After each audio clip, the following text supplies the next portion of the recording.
Welcome to all. तर सध्या असा चर्चेतील मुद्दा आहे लद्दाख. जे लद्दाखचे सध्या प्रोटेस्ट चालू आहेत फ्रेंड्स त्या केंद्रशासित प्रदेशात. तर त्याच्याबद्दल आपण शॉर्टमध्ये थोडक्यात माहिती घेऊ, त्याची पार्श्वभूमी वगैरे आणि तिथं त्यांचं नेतृत्व कोणी केलं फ्रेंड्स आणि एवढा हिंसाचार वगैरे तिथं कसा सुरू आहे. तर लद्दाख आपला भारत देशाचा एक भाग आहे आणि केंद्रशासित प्रदेश असा निसर्गरम्य वातावरण आहे तिथं फ्रेंड्स. आणि तिथंच आता सध्या प्रोटेस्ट वगैरे चालू आहे. तर आपण त्याच्या मागची पार्श्वभूमी पाहू. तर लद्दाखला असं झालं फ्रेंड्स, त्यांची आता स्वायत्ततेची मागणी तीव्र अशी समोर आली फ्रेंड्स. आता त्यांना पण वाटायली की आपण आपल्या स्वतःच्या जे केंद्रशासित प्रदेश आहे लद्दाख त्याला राज्याचा दर्जा मिळवून देण्यासाठी काहीतरी प्रयत्नशील करावे. तर आंदोलनाची पार्श्वभूमी पाहू आपण सर्वप्रथम. तर 2019 पासून लद्दाखला केंद्रशासित प्रदेशाचा दर्जा भेटला फ्रेंड्स. कसं होते ते, आधी लद्दाख आणि जम्मू काश्मीर हे दोन युनिटरी टेरिटरीज होते त्यावेळेसचे केंद्रशासित प्रदेश. पण 2019ला आर्टिकल 370 रद्द करण्यात आला.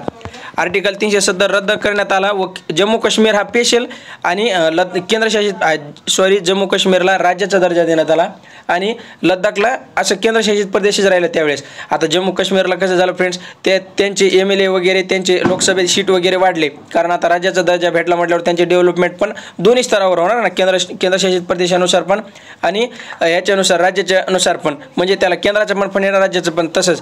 तर 2020 मध्ये प्रारंभिक त्यांच्या मागण्या होत्या की राज्य, धर्म, संसदीय प्रतिनिधित्व आणि सांस्कृतिक संरक्षणासाठी त्यांना नेतृत्वाच्या मागण्या सुरू केल्या त्यांनी. नंतर 2024-25 मध्ये आता असं तीव्र आंदोलन सुरू झालं आहे तिथे फ्रेंड्स. आणि जे त्यांचे कार्यकर्ते मेन सोनम वांगचुक यांच्या नेतृत्वाखाली आंदोलन आता खूप चिघळले फ्रेंड्स. कारण सरकारला असं म्हणणं आहे, हे सोनम वांगचुक आधी त्यांनी सरकारला ते फ्रेंड्स खूप दिवसापासून असे आंदोलन करत आहेत की आमच्या हक्कांचं भेटलं पाहिजे, त्यांचं स्वायत्त प्राप्त झालं पाहिजे. आता ते काय झालं, 24 सप्टेंबरला हा जो हिंसाचार झाला तर त्यावेळेस काय झालं फ्रेंड्स, तो काळा दिवस पाळण्यात आला. तिथे काय घटना घडली, त्या 24 सप्टेंबर रोजी तिथे 4 लोकांचे मृत्यू झाले फ्रेंड्स, असे निर्दोष लोकांचे. नंतर 50+ लोक जखमी झाले आणि तिथे 24 तासात कर्फ्यू लावण्यात आला फ्रेंड्स. या दिवशी शांततापूर्ण आंदोलन हिंसक वळणावर गेले आणि पोलिसांनी अश्रुधुराचा वापर केला आणि काही ठिकाणी लाठीमार पण केला आणि परिस्थिती नियंत्रणाच्या आणण्याखाली इंटरनेट सेवा पण बंद करण्यात आला फ्रेंड्स तिथे. या हिंसाचाराचा परिणाम केवळ स्थानिक पातळीवरच नाही तर राष्ट्रीय आणि आंतरराष्ट्रीय पातळीवर पण झाला आहे. त्याच्यामुळेच हा मुद्दा खूप चर्चेत आला आहे फ्रेंड्स. आणि आयोग आपल्याला ह्याच्यावर क्वेश्चन विचारू शकतो. तर तुम्हाला बेसिक इन्फॉर्मेशन माहिती पाहिजे. तर आंदोलकांच्या प्रमुख मागण्या काय होत्या ह्याच्यावर IMP पॉईंट आहे फ्रेंड्स वेरी. तर राज्यांचा दर्जा, सर्वप्रथम त्यांना असं वाटतं की आंदोलकांना की त्यांच्या मागण्या काय आहेत की आम्हाला स्पेशल राज्याचा दर्जा असा भेटला पाहिजे लद्दाखला. कारण 2019 मध्ये जम्मू काश्मीरला भेटला, तसंच आता त्यांच्या राज्यांचा दर्जा त्यांना का की त्यांचे आता डेव्हलपमेंट वगैरे होतील. केंद्र सरकार म्हटल्यावर त्यांच्याकडे जास्त दुर्लक्ष होतं आहे फ्रेंड्स. तर राज्य असं त्यांना स्पेशल असेंब्ली वगैरे जर भेटली, स्पेशल विधानमंडळ, तर त्यांच्या जे चर्चा आहेत, त्यांचे जे लोकांचे जे समस्या आहेत ते केंद्र सरकारपर्यंत पोहोचतील त्याच्यासाठी. आणि 6वी अनुसूची, आज 6वी अनुसूची त्यांना असं वाटतंय. 6वी अनुसूची काय आहे फ्रेंड्स, सर्वप्रथम आपण ते जाणून घेऊ. आदिवासींच्या हक्कांचे संरक्षण करण्यासाठी संविधानात ही 6वी अनुसूची लागू करावी अशी ते लद्दाखच्या लोकांची मागणी.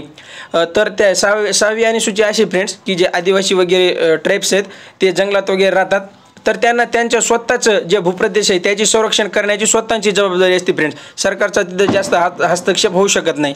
तर त्यांना आणखी सांस्कृतिक संरक्षण पाहिजे, त्यांचे ज्या प्रथा आहेत, परंपरा आहेत, त्यांचे जे भाषेचे संरक्षण आहेत त्याच्यासाठी पण त्यांना असं वाटतं की आपली एक सांस्कृतिक आपली जी परंपरा आहे ती टिकून राहिली पाहिजे. या मागण्यांमागे त्यांचे स्थानिक लोकांनी अशी चिंता व्यक्त केली की त्यांना असं वाटतंय की केंद्रशासित प्रदेशमधून त्यांच्या आवाजाला योग्य प्रतिनिधित्व मिळत नाही फ्रेंड्स. आणि राज्याचा दर्जा मिळालाच त्यांना विधानसभा आणि स्थानिक पातळीवर, मी आताच बोललो तुम्हाला की योग्य असं त्यांचे निर्णय आणि त्यांना असं योग्य प्रतिनिधित्व भेटला की त्यांची आपोआप समस्या वगैरे सॉल्व्ह होईल फ्रेंड्स. तर राष्ट्रीय आणि आंतरराष्ट्रीय पातळीवर पण ह्याच्या प्रतिक्रिया काही चालू आहेत ते पण आपण जाणून घेऊ. तर काँग्रेस नेते राहुल गांधी यांनी सरकारवर अशी टीका केली की सरकार हे लद्दाखच्या लोकांचे हक्कांचे उल्लंघन करीत आहे सध्या आणि लद्दाखच्या लोकांना त्यांचे हक्क मिळालेच पाहिजे आणि त्यांना 6वी अनुसूचीमध्ये तात्काळ लागू करा, असं राहुल गांधी यांनी हा स्टेटमेंट दिलं आहे फ्रेंड्स. आणि आंतरराष्ट्रीय पातळीवर Amnesty इंटरनॅशनल पोलिसांच्या हिंसक कारवाईने तीव्र असा निषेध केला आहे की स्वतंत्र तपासणी मागणी केली आहे त्याने की ह्या आंदोलनामागचा उद्देश काय व्हावा ते पण त्यांना कळायला पाहिजे. आणि हे तुम्हाला मी आताच बोलू की हे आंदोलनाचं जे नेतृत्व करत आहे आज खूप वर्षानुवर्षे फ्रेंड्स लद्दाखांना स्वतःचा हक्क वगैरे भेटण्यासाठी सोनम वांगचुक हे असे प्रसिद्ध झाले फ्रेंड्स. त्यावेळेस त्यांनी असं खूप त्यांना हक्क भेटण्यासाठी खूप प्रयत्न केले त्यांनी. तर ते प्रसिद्ध शिक्षकतज्ञ आणि कार्यकर्ते सोनम वांगचुक हे होते फ्रेंड्स. त्यांनी 2024मध्ये उपोषणाला सुरुवात केली.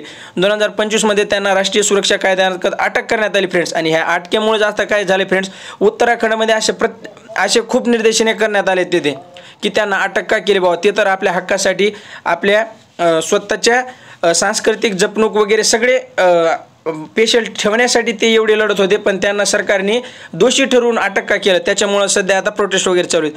तर लडाखचा हा प्रश्न केवळ स्थानिकच नाही तर हा आंतरराष्ट्रीय पण लेवलचा झाला आहे फ्रेंड्स. आणि हे लोकशाहीचे शांततापूर्व निधनाचे अधिकार आणि मूलभूत हक्क आणि हिंसाचार कोणत्याही परिस्थितीत न्याय नाही फ्रेंड्स. म्हणजे त्यांना न्याय भेटलाच पाहिजे. आणि कसं आहे फ्रेंड्स की प्रत्येकाला असं वाटतंय की त्यांच्या हक्काचं त्यांना भेटणंच पाहिजे. तसंच आहे फ्रेंड्स हे. आणि ह्याच्यामुळेच हा अशी तीव्र प्रोटेस्ट वगैरे चालू आहे. मला कमेंट करून सांगा तुम्हाला व्हिडिओ कसा वाटला.